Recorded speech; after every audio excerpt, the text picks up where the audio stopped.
শুধু স্ত্রীর সাথে খারাপ ব্যবহার করার কারণে কিয়ামতের ময়দানে আল্লাহ পাক হাজার হাজার স্বামীদেরকে আল্লাহ পাক জাহান্নামের মধ্যে ঢুকিয়ে দেবেন।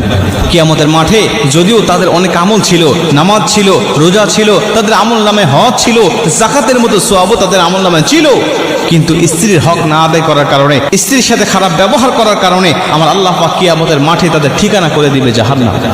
আল্লাহ পাক ওই সমস্ত স্ত্রীগুলোকে ডাক দিবেন, ডাক দিয়ে বলবেন, বলো তোমার স্বামীর সম্বন্ধে তোমার কোনো অভিযোগ আছে?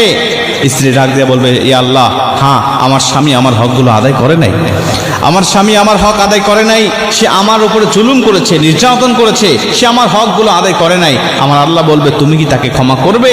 স্ত্রী যদি বলে, আল্লাহ আমি তাকে ক্ষমা করে দিলাম, আমার আল্লাহ বলবে, যাও তোমরা দুজনেই জান্নাতি। কিন্তু স্ত্রী যদি বলে, আল্লাহ আমি তাকে ক্ষমা করতে পারবো না, কারণ এতটা জুলুম করেছে, আমি শুধুমাত্র এই কিয়ামতের ময়দানের অপেক্ষায় ছিলাম যে কিয়ামতের ময়দানে আল্লাহর কাছে আমি অভিযোগ করব, কারণ দুনিয়াতে আমার অভিযোগ শোনার মতো কোনো ব্যক্তি ছিল না। আল্লাহ আজকে আমি আপনার কাছে তার বিরুদ্ধে অভিযোগ করছি, সে আমার উপরে জুলুম করেছে, আল্লাহ আপনি তাকে উপযুক্ত শাস্তি দিয়ে দেন। আমার আল্লাহ পাক তখন ওই স্বামীকে ঠেকিয়ে দিবেন, বলবেন, না, তোমার জন্য জান্নাত যাওয়া যাবে না, তোমার জন্য জাহান্নাম ওয়াজিব হয়ে গেছে, কারণ তুমি বান্দার হক নষ্ট করেছো, তুমি তোমার স্ত্রীর হক নষ্ট করেছো, তোমার স্ত্রী ক্ষমা করবে না যতক্ষণ, তোমাকে জান্নাতে ঢুকতে দেব না ততক্ষণ। কিয়ামতের ময়দানে এরকম ভাবে আল্লাহ পাক প্রতিটা স্ত্রীর কাছ থেকে আল্লাহ পাক সাক্ষ্য নেবেন।